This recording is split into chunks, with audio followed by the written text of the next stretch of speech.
Oh guys, saglit lang to. So reminders lang to sa mga kapatid kong ka-dicer dyan na associate. No? So ano ba ibig sabihin ng pilferage? No? So pilferage is to ay pinagbabawal na teknik sa isang supermarket. So kahit saan man yan ay tinatawag din yan na stealing o pagnanakaw.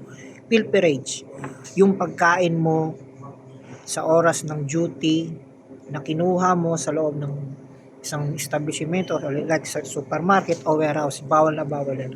Bawal na bawal mo gagawin yan sa loob ng warehouse. Kaya kung ako sa inyo, wag nyo na po ituloy yan dahil may kaukulang kaso po yan. So yun po yung meaning ng pilferage. So sa atin,